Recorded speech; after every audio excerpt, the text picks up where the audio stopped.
इस वेले खबर बहुत वड्डी खबर एक पंजाब सरकार नूं झटके दे नाल जुड़ी हुई आ रही है। पंजाब हरियाणा हाई कोर्ट ने झटका दिता है तो मामला जुड़िया होया है बहबल कलां अते कोटकपूरा गोलीकांड दे नाल। जी हां, जिस दी जांच SIT बना के पंजाब सरकार करवा रही सी कुंवर विजय प्रताप की अगवाई दे हेठ, उस रिपोर्ट नूं पंजाब हरियाणा हाई कोर्ट ने सिरे तो खारिज कर दिता है। कहा कि कुंवर विजय प्रताप ने निरपक्ष जांच नहीं की।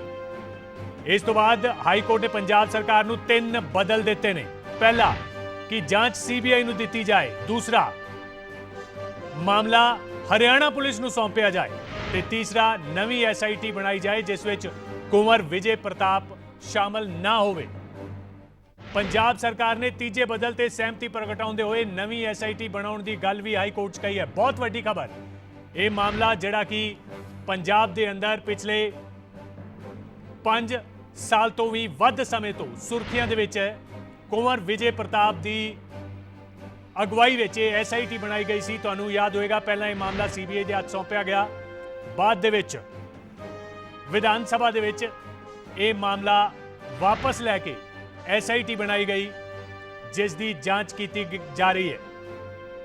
रिपोर्ट कुंवर विजय प्रताप वालों सौंपी गई जिसनूं एक पटिशनकर्ता ने पंजाब हरियाणा हाई कोर्ट में चुनौती दी ते पंजाब हरियाणा हाई कोर्ट ने इस रिपोर्ट नूं पढ़ के बहुत वड्डा झटका दिता। यानी ये कहा जाए कि इस रिपोर्ट का इस्तेमाल सियासी तौर पर किए जाने दी जिहड़ियां क्यास रहियां विरोधियों वालों जिहड़े इल्जाम लगाए जा रहे सन उस नूं किते ना किते पंजाब हरियाणा हाई कोर्ट के इस फैसले दे नाल बल मिलदा विखाई दे रहा। कुंवर विजय प्रताप ने निरपक्ष जांच नहीं की। कुंवर विजय प्रताप ने इस मामले में चलान पेश कर दिते ने ते इस रिपोर्ट नूं पंजाब हरियाणा हाई कोर्ट में चुनौती दी गई सी। साडे नाल इस वेले इस मामले बारे होर जानकारी देने लई KS नलवा साहब जुड़ गए ने जो कि पटिशन करता इस मामले में जो सन उन्होंने वकील ने। नलवा साहब बहुत स्वागत है तुहाडा। कौन इस मामले में पटिशन करता सी और कोर्ट ने अज आपदे फैसले दे विच की किया? सर 2 पटिशनां हाई कोर्ट पाई गई सीगियां। एक पाई गई सी injured head constable Rashpal Singh जिहड़ा इंजर्ड होया सी during the police duty on 14/10/2015 जी। दूजा पटिशनर सीगा Gurdeep Singh inspector SI who was the investigating officer and SHO that time police station Kotkapura जी। उस दौरान ऑलमोस्ट 50 ਤੋਂ 60 पुलिस वाले इंजर्ड हुए सी जिस करके FIR नंबर 192 रजिस्टर हुई सी 14/10/2015 ਨੂੰ। ਉਹਦੇ ਮੁਤਲਕ ਹੀ ਇੱਕ ਦੂਜੀ FIR ਸਰਕਾਰ ਨੇ ਰਜਿਸਟਰ ਕੀਤੀ ਸੀ ਅਗਸਤ 2018 ਚ ਜੀ for almost same cause of action. Words ਕੀ ਵੀ ਆਣਗੇ ਉਹਦੇ ਜਜਮੈਂਟ ਆਉਣ ਤੇ ਸਾਨੂੰ ਪਤਾ ਲੱਗੇਗਾ। ਹਾਊਐਵਰ ਇਹ ਕੋਰਟ ਨੇ ਕਲੀਅਰ ਕਰਤਾ ਕਿ ਭਈ FIR ਨੰਬਰ 129 ਜਿਹੜੀ ਹੈਗੀ ਹੈ ਇਸ is a subsequent FIR for that same cause of action ਤੇ ਇਸ ਕਰਕੇ ਦੇ ਰਿਟ ਪਟੀਸ਼ਨ ਸਟੈਂਡਸ ਅਲਾਉਡ ਵਿਚ ਮੀਨਸ ਕਿ ਜਿਹੜੀ investigation FIR number which means कि जी FIR नंबर 129 रजिस्टर की गई है वो वॉश होती है। Now comes the second part of the judgment. That was the offer given by the court to the state with regard to कि भाई जी हुन इन्वेस्टिगेशन अगर होनी है FIR नंबर 192 जी जी FIR 2015 च रजिस्टर हुई सी वो कौन इन्वेस्टिगेट करे। So the options were whether it goes to CBI, 2 whether it goes to a SIT minus Mr. Kunwar Vijay Pratap से या वो भेजी जाए हरियाणा पुलिस में। उस मुतल्लक ऑप्शन दी सी कोर्ट ने to the state council. They were of that view कि भाई असी एक नई सिट बना देने। बट हाउएवर असी ज़्यादा बोल नहीं सकते क्योंकि हले जजमेंट आनी है। वी डू नॉट वांट कि असी एवें जी कोई गल कह रही है जी कॉन्ट्री टू द रिकॉर्ड होए। But however the pronouncement of the court today is that our writ petition is allowed and which means FIR number 129 goes and investigation of FIR 129 goes and it has to be investigated afresh without considering everything done by the present sit which constituted when which Mr. Kuber Vijay Prataap 2 minute जी जी। नलवा साहब मेरी आवाज़ सुन पा रहे हो? हाँ जी मैं जी जी sir जी जी जी। ਤੁਸੀਂ ਇਹ ਜਿਹੜੀ ਦੂਸਰੀ SIT ਦੀ ਜਾਂਚ ਜਿਹੜੀ ਹੁਣ ਕੀਤੀ ਹੈ ਕੁੰਵਰ ਵਿਜੇ ਪ੍ਰਤਾਪ ਨੇ ਉਸ ਬਾਰੇ ਦੱਸ ਰਹੇ ਸੀ, ਉਸ ਤੇ ਕੀ ਕਮੈਂਟ ਕੀਤਾ ਕੋਰਟ ਨੇ? नहीं कोर्ट ने कहा सर ਹੁਣ ਕੋਰਟ ਹੁਣ ਆਰਡਰ ਚ ਕੀ ਆਂਦਾ ਹੈ ਕਿ ਭਈ ਕੋਰਟ ਕਿਹੜੀ ਐਕਸਰਸਾਈਜ਼ ਯੂਜ਼ ਕਰਦੀ ਹੈ ਕਿ ਭਈ ਸੀਬੀਆਈ ਨੂੰ ਦਿੰਦੀ ਹੈ ਜਾਂ ਸਿਟ ਨੂੰ ਦਿੰਦੀ ਹੈ I cannot comment till the time order finally black and white ਨਹੀਂ ਜਦ ਤੱਕ ਆਂਦਾ ਬਟ ਹਾਊਵਰ ਉਹ ਆਪਸ਼ਨ ਕੋਰਟ ਨੂੰ ਦਿੱਤੀ ਸੀ ਪਰ ਇੱਕ ਚੀਜ਼ ਕਲੀਅਰ ਹੈ ਕਿ ਅਗਰ ਇਨਵੈਸਟੀਗੇਸ਼ਨ ਪੰਜਾਬ ਨੂੰ ਹੀ ਅਗਰ ਉਹ ਪੰਜਾਬ ਪੁਲਿਸ ਨਹੀਂ ਕਰਨੀ ਹੈ ਉਹ ਵੀ ਮਾਈਨਸ ਕੁਵਰ ਵਿਜੇ ਪ੍ਰਤਾਪ ਕੀਤੀ ਜਾਏਗੀ। ਜੀ ਜੀ ਜੀ ਨਲਵਾ ਸਾਹਿਬ ਇੱਕ ਥੋੜਾ ਜਿਹਾ ਇਸ ਨੂੰ ਡਿਟੇਲ ਨਾਲ ਸਮਝਾਓ ਅਗਰ ਕਿਉਂਕਿ ਦਰਸ਼ਕ ਇਸ ਨੂੰ ਸਮਝਣਾ ਚਾਹੁੰਦੇ ਹੋਣਗੇ ਕਿ ਇੱਕ ਜਾਂਚ ਜਿਹੜੀ ਆ ਉਹ ਐਸਆਈਟੀ ਕੁੰਵਰ ਵਿਜੇ ਪ੍ਰਤਾਪ ਵੱਲੋਂ ਪਹਿਲਾਂ ਹੀ ਆਲਰੇਡੀ ਕੀਤੀ ਜਾ ਰਹੀ ਹੈ ਜਿਸ ਦੇ ਚਲਾਨ ਪੇਸ਼ ਕੀਤੇ ਜਾ ਚੁੱਕੇ ਨੇ ਫਰੀਦਕੋਟ ਦੀ ਅਦਾਲਤ ਦੇ ਵਿੱਚ। ਹੁਣ ਤੁਸੀਂ ਕਹਿ ਰਹੇ ਹੋ ਜੀ ਦੱਸ ਦੇਣਾ ਸਰ ਜੀ ਅਕਰੈਂਸ ਹੈਗੀ ਹੈ 14 ਅਕਤੂਬਰ 2015 ਦੀ ਜੀ ਜਦ ਕਿ ਪ੍ਰੋਟੈਸਟਰਸ ਉੱਥੇ ਬੈਠੇ ਸੀ ਬਿਲਕੁਲ ਉਸ ਟਾਈਮ ਦੀ ਅਕਰੈਂਸ ਦੇ ਦੌਰਾਨ police was on duty almost 60 police persons were injured ਇਸ ਮੁਤਲਕ FIR ਨੰਬਰ 192 ਰਜਿਸਟਰ ਹੋਈ ਸੀ 14/10/2015 ਨੂੰ ਜੀ ਉਸੇ ਕਾਜ਼ ਆਫ ਐਕਸ਼ਨ ਨਾਲ ਰਿਲੇਟਡ ਕਿਉਂਕਿ ਉਸ ਅਕਰੈਂਸ ਦੇ ਦੌਰਾਨ ਕੁਝ ਪ੍ਰਾਈਵੇਟ ਬੰਦੇ ਵੀ ਇੰਜਰਡ ਸੀਗੇ ਜੀ ਤੇ ਦੇਅਰਫੋਰ ਪੰਜਾਬ ਸਰਕਾਰ ਨੇ 2018 ਚ FIR ਨੰਬਰ 129 ਰਜਿਸਟਰ ਕੀਤੀ ਓਕੇ ਵਾ ਅਕਰੈਂਸ ਆਫ